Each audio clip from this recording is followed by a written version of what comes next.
We'd like to thank Montecito Bank and Trust for their generous support in making Scam Squad possible.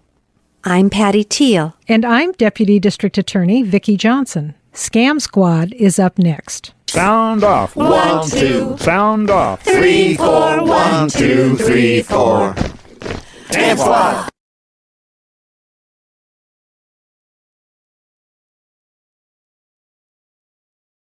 I'm your host, Patty Teal. I'm here, as usual, with Deputy District Attorney Vicki Johnson, and I know she has a special guest here today. Welcome, Vicki. Hi, thank you, Patty. And yes, I do have a special guest with us today. This is Melinda Greene, who is the Chief Deputy Clerk Recorder for Santa Barbara County and somebody who works closely with our office. Now, Melinda, welcome. I'm so happy to have you with us today. You have a lot of important information to share, but let's start by telling us what you do in your position as Chief Deputy Clerk Recorder. I know you have a lot of jobs. I do. Amongst various administrative duties I have with the assessor and the registrar of voters, I help operate the Hall of Records. The Hall of Records maintains a community archive for official records having to do with real estate and vital records consisting of birth, death, and marriage. And we also issue marriage licenses and perform marriage ceremonies, file fictitious business names, file the notary oaths and bonds.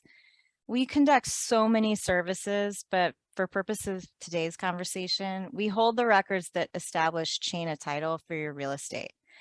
I come from an audit and technology background, and I apply my skills in this environment to mitigate the risks of fraud and leverage technology for automation and data analysis. And as I mentioned before, this is obviously a very big job. You've only scratched the surface in this description.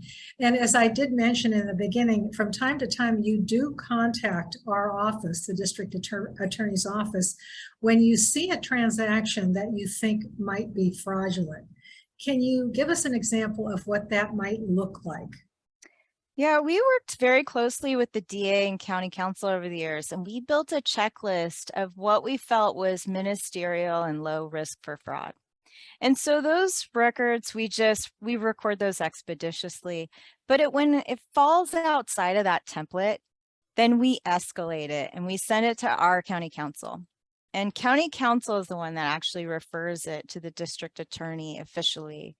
But obviously we are very proactive in providing evidence to the district attorney. So while they're running the investigation, they're asking us a lot of questions. So there's a lot of dialogue between counsel, the district attorney, and us to understand what's happening in the transaction and if this is potential fraud. So can you give us some specific examples of things that you have, situations that you've brought to the attention of the district attorney's office where you've had some suspicions that all was not right? Well, sometimes we'll see somebody bringing in an elderly folk that they don't seem to have capacity. And this perpetrator is basically taking over the conversation, and they may be recording a real estate record, or maybe they're coming in and trying to get a marriage license. But if we have some sense that this person lacks capacity, doesn't fully understand, or maybe they're in a duress situation, we're not going to record, we're not going to issue. We're definitely going to pool our resources with the many groups that we work with, whether it's Adult Protective Services, District Attorney, even FBI, if we feel like this is somebody that's routinely doing this. Sometimes we can track them doing this across other counties. So we have very good relationships with the different agencies that help protect elder abuse, and we coordinate often. Yes, and that's a very, very important function because you sometimes are on the front line of this. You are the person who is seeing the potential abuse, especially if this person is vulnerable, if they're older, if they're most of the time remaining in their home and they don't get out. You are the person that is going to intercede if you see something that looks pretty suspicious. So you recently contacted our office about a document, or actually there were several documents that were being filed in your office, and these were called memorandum or exclusive right to list and sell agreement. Can you tell us what this document is? Yeah, we learned about this actually from some investigative media reports. Also, I heard that district attorneys across the country are starting to investigate this. So I started to do my own searching on the web and found a lot of people complaining about this in the consumer world on TikTok or what have you. And we saw that in our county, we're starting to receive this documents. And over the past year, we've recorded a couple. Most of them we've actually rejected because they didn't meet recording requirements, because most of these companies are outside of state and they're not aware of California recording rules. And so they're not too good at putting together the package. But the deal is basically the homeowners receiving some money up front. Usually it's around $1,000 or maybe $1,300. And they're agreeing to use this listing agent. And that's not so uncommon, but what alarmed us is in these deals, we're finding out that they're agreeing this to this listing agent for 40 years. Wow. So I'm expecting to see maybe 3 to 6 months you agree to use some realtor, but not 40 years. And they're recording these agreements. So, and what we're also hearing is that cancellation to get out of the agreement is something like 3.5% or, thousands of dollars more than what they had received up front. So that is alarming to me. And when we were looking at, who's been rejected and, the type of person that seems to be using these agreements, it seems to be older people or people in financial distress. And so that kind of concerns us. So we forwarded that to council and we started to alert the different law enforcement agencies. And I spoke to many of my counterparts throughout the state that also do the recording. And it appears that these are coming in throughout the state of California and recorders are starting to become aware of it. Wow, it's very interesting. And the example that you gave me when you contacted our office was an older gentleman, and he, I think, was in some kind of financial distress around his property. And this company offered him $1,000 for this 40-year listing agreement, or I guess representation agreement. But to get out of this agreement, if he later on decided he didn't want these people representing him and he wanted to sell his property, he was going to have to pay around $8,000. Yeah, it doesn't seem reasonable to me. And yes, he did agree to it, but did he have capacity? Did he really understand how complicated the deal is and how it's being recorded and could be viewed as a lien? That's our concern, is that, these people that don't really understand are signing these deals and they're getting notarized. So we're starting to get word out and talk to the local notaries and explain, hey, make sure people have capacity. You have to make sure that people are understanding the terms of their deal and capable of that. If they totally lack capacity, they can't sign. So, Melinda, what do you want people to be aware of when they make this kind of agreement? Well, I think one of the things that they could do is ask about the cancellation policy. That's clear. I think if there's some exorbitant penalty, you should be aware of that. That should wake you up. I think the term of the agreement too is very important. 40 years compared to what's typical of like 3 to 6 months. That's very alarming. I think one of the things that people should know, that if they are being acknowledged by a notary, that should be an indication that this is probably going to record. And when people are recording at the official records, Hall of Records, they're basically giving constructive notice. That means that everybody is looking at our official records as the chain of title, and all of the potential liens or rights to real estate are recorded in our official records. And so it's important that if they see that notary acknowledgement, that is probably going to be recorded officially, and it means that it could be a lien. And so people would need to talk to their legal advisor to really assess what that means. We can't provide that guidance. We're really just a bulletin board. We are not allowed to investigate the fraud. All we are doing is we're looking to see if it fits in the template, and we record and we put it on the bulletin board. Just has to meet recording requirements, doesn't need to meet legal sufficiency. So if there is some wrongdoing, somebody doesn't have the rights to record something, it's not going to be stopped at my point. We're technically supposed to record it expeditiously. But again, we created this framework where we create a template, and if it falls in that template, I record it right away. But if it doesn't, I escalate it, and we bring in the district attorney and counsel, and those are the people that investigate the fraud, and we just provide evidence. So Melinda, from what you're saying, my understanding is by recording the document, this gives anybody notice who's going to deal with that property later on. So let's say the owner of the property kind of innocently wants to sell his property and wants to employ another realtor, you know, maybe somebody that he knows. The other realtor is going to see this on the title to the property, yes, or that's something that's been recorded, and will say, no, I'm sorry, I can't help you with this.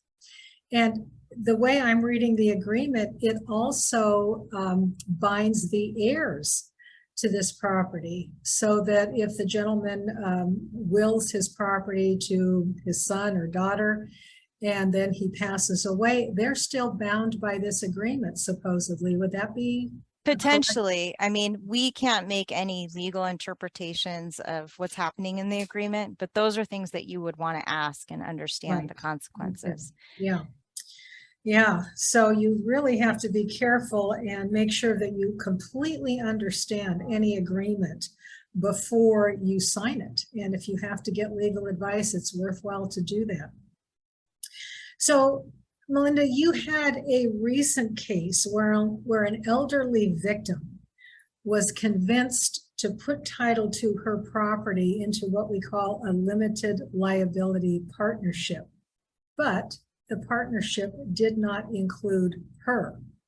So tell us what you can about this case. And I know this case is currently being investigated, so you probably can't say too much, but you can sure give us the general outline about what people should be aware of in a situation like this.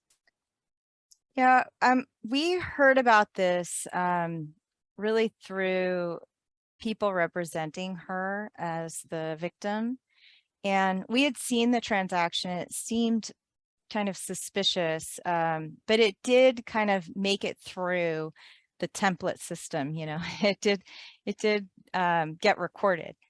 But in this case, we had heard that the woman had needed cash, and she had a caregiver refer her to a private lender who drew up some, you know, mortgage agreement or, you know, line of credit that didn't get recorded with us. And the terms were so harsh. I guess they gave her $100,000 up front, but then she had to pay it back within a year. And obviously she's in her 90s. She's strapped for cash. She has no income resources. She's property rich, but she has no cash. And so they convinced her, because she couldn't pay back this loan, to sign, which was acknowledged, a deed that quit claim from herself to someone, an LLC in her name. So let me give you an example. Let's pretend her name was Jane Doe.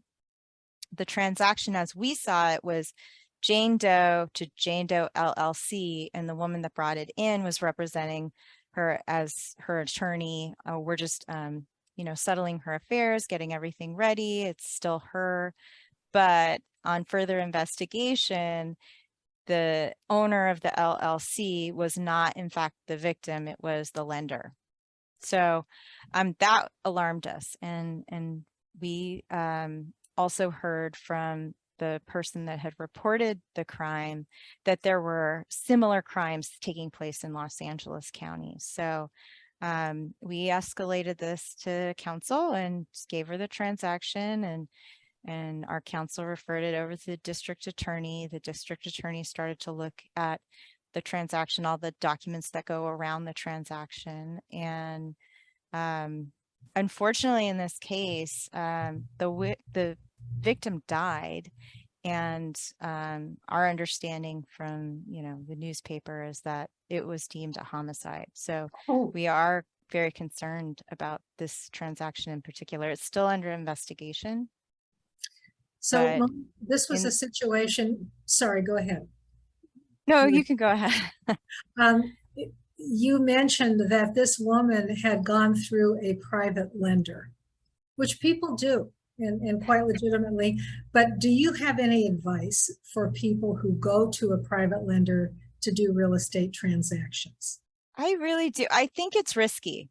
I think that, when you go through a regular lender, these lenders are FDIC insured. That's the Federal Deposit Insurance Corporation. They have a lot of regulations to follow. These people will also use the title company, and the title company is also very regulated. A lot of witnesses.